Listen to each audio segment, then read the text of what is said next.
California shouldn't be in trouble.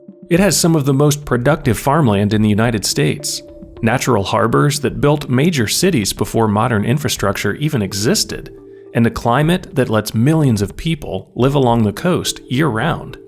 By almost any geographic measure, it's one of the most advantaged places on Earth. So why is the ground beneath it sinking? Why are entire regions becoming difficult to insure? And why are some of its largest cities sitting on top of faults that could cut off their water overnight? California's geography solved problems that most places never could. The Central Valley turned the state into an agricultural powerhouse. The coastline connected it directly to the Pacific. The Sierra Nevada stored water high above a region that otherwise wouldn't have enough of it. For a long time, that combination worked. But the same geography that made California powerful is now creating pressure in the opposite direction. The land producing the food is sinking as groundwater disappears beneath it. Hillsides built to burn are now covered in homes. And the fault systems that shaped the state's landscape run directly beneath some of its most densely populated areas. These aren't separate problems. They're different expressions of the same underlying system, and that system is starting to strain. This shows up in a few different ways. If you're interested in how geography shapes systems like this, that's what this channel is about. Start with the ground beneath your feet, because that's the most counterintuitive threat. Slow, invisible, and already past several points of no return. When you remove water from the ground sinks. Not metaphorically, physically. When water is pumped out of an underground aquifer, the sediment that held the water begins to compact. The pore space collapses, and when that happens, the ground above it drops. This is called subsidence, the ground slowly sinking as the space underground disappears. In California's Central Valley, it's happened at a scale that has no parallel in the developed world. Parts of the valley have sunk as much as 28 feet since the 1920s. Some areas have dropped more than a foot in a single year. The Central Valley runs about 450 miles down the interior of California, between the Coast Ranges and the Sierra Nevada. It's flat, which matters. It sits inside a deep, sedimentary basin built up over millions of years from material washed down out of the mountains. And it is extraordinarily productive. Nearly half of the country's vegetables and over 3/4 of its fruits and nuts come from California. The Central Valley alone produces roughly 8% of all U.S. agricultural output by value, from less than 1% of its farmland. That productivity depends on water. The Sierra Nevada provides it in two forms: snowmelt that feeds rivers and canals, and groundwater stored in the sediment below. For most of the 20th century, the system balanced between the two. In wet years, surface water did the work. In dry years, groundwater filled the gap. That balance doesn't hold when the dry years stack up. As groundwater is pulled out, the deeper layers of the aquifer system begin to compress. Once those layers compress, they don't expand again. A dense clay layer deep in the aquifer, called the Corcoran clay layer, acts as a kind of structural barrier. As deeper water is removed, that layer compresses along with it. When that happens, the structure is gone, permanently. Hydrologists call this irreversible, inelastic compaction. What it means in practice is simple. The underground reservoir is shrinking. The total amount of water the San Joaquin Valley can store today is smaller than it was a generation ago, and it continues to shrink with each drought cycle. The wells show the same pattern. A well that reached usable water at 200 feet in 1970 might need to go 800 or 1,000 feet today. Drilling that deep is expensive. Running those wells is expensive. Large operations can absorb that cost. Smaller farms often can't.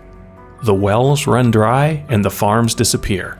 The effects don't stay underground. The Friant-Kern Canal carries water across 152 miles of the San Joaquin Valley to roughly 1 million acres of farmland. Along a 33-mile stretch, subsidence reduced its carrying capacity by about 60%. The canal sagged, flattening the gradient that keeps water moving. Fixing the first 10 miles took 8 years and cost $325 million. Before that work was even finished, the surrounding ground had already started sinking again. Surface water isn't a reliable backup. California's main water distribution system, the network of canals and aqueducts that moves water across the state, is under pressure from multiple directions at once. In 2021, state water project deliveries dropped to 5% of contracted levels. Farmers fall back on groundwater when that happens, which accelerates the same process that caused the shortage in the first place. The calculation keeps getting tighter, and the stakes aren't limited to one region. The Central Valley isn't just another agricultural area. It provides a significant share of the country's food supply. Water is the most visible pressure on that system. It's also the slowest to play out. California doesn't just burn. When fires start here, they move in ways that are difficult to stop. Fire itself isn't unusual. It's part of how the landscape works. The hills and canyons across much of the state are covered in chaparral, dense, drought-adapted vegetation that evolved with fire over thousands of years. Many of these plants are built to burn. They store oils. They ignite easily. After a fire moves through, some grow back from their roots, while others rely on the heat to release their seeds. Over time, this creates a cycle. Vegetation grows, dries out, and eventually burns. Then it resets. That cycle isn't the problem. Where people built is. Some of the most desirable places to live in California sit directly inside that system. The hills above Los Angeles, the canyons around San Diego, the foothills along the Sierra Nevada. The same terrain that offers views and separation also funnels heat, concentrates fuel, and makes fires harder to contain once they begin. What matters most, though, is what happens when the wind shows up. Every year, high-pressure systems form over the interior west, while lower pressure sits off the coast. Air moves from one to the other, pushing toward the ocean. As it drops through mountain passes and canyons, it compresses, heats up, and dries out. By the time it reaches the populated hills, it is hot, fast-moving, and extremely dry. That combination changes everything. A small ignition, a spark, a downed line, a stray ember, can turn into a fast-moving fire that outruns containment. The terrain channels it, the wind feeds it, and the built environment provides more fuel along the way.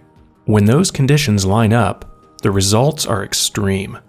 In 2018, the Camp Fire moved through the town of Paradise so quickly that large parts of the population couldn't evacuate in time.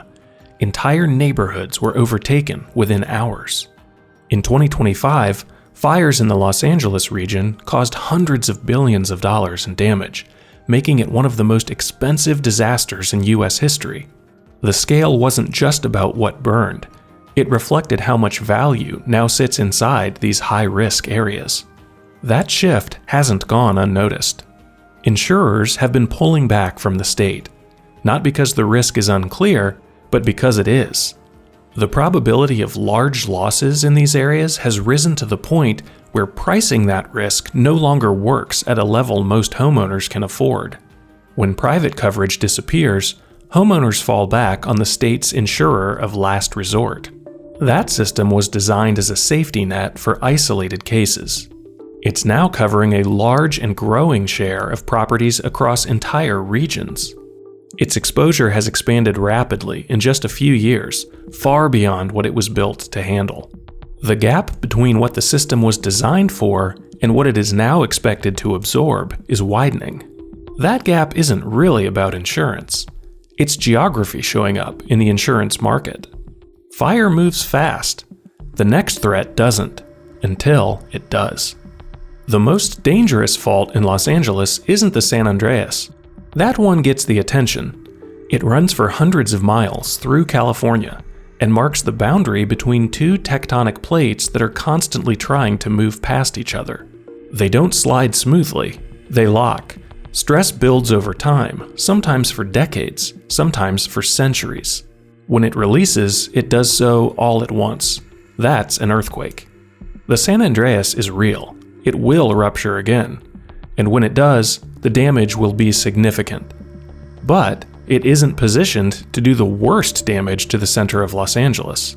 The more immediate risk sits directly underneath it.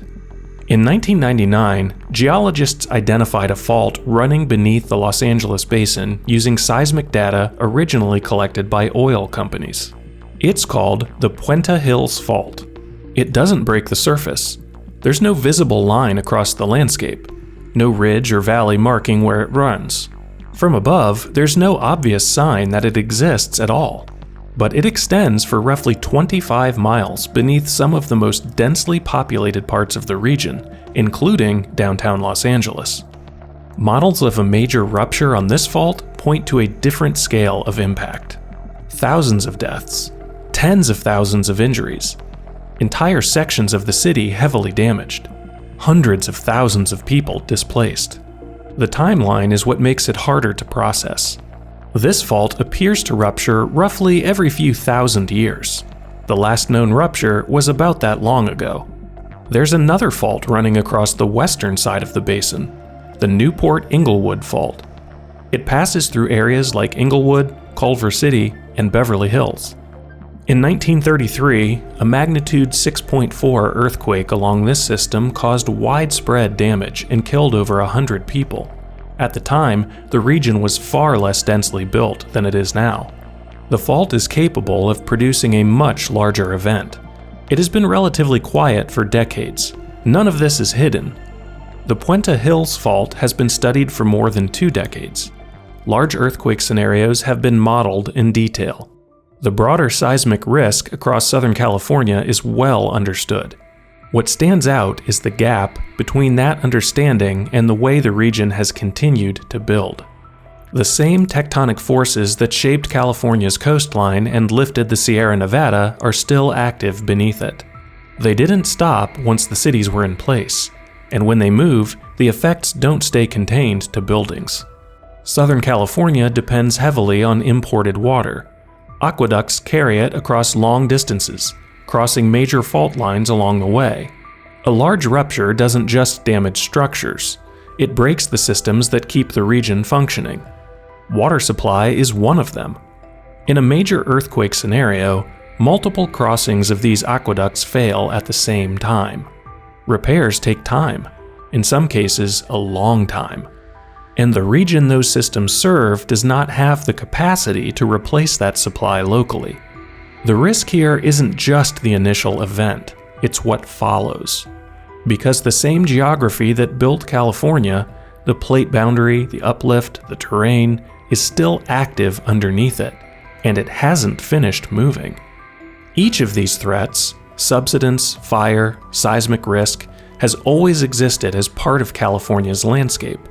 California has dealt with all 3 before. Droughts have come and gone. Fires have burned and communities have rebuilt. Earthquakes have struck and infrastructure has been repaired. For a long time, that cycle held. What has changed is not the threats themselves. It's what happens when they overlap. California's problem isn't any one of these disasters on its own. It's that each one makes the next one harder to recover from. A major earthquake on the San Andreas or the Puente Hills Fault severs aqueducts, the same aqueducts that need to be functioning to fight the fires that break out immediately after a major seismic event. A major earthquake planning scenario for Southern California models this explicitly. Fires break out across the region right after the shaking, at the same moment the water system is already damaged. Fire suppression depends on water. If the pipelines are broken, that response starts to fail.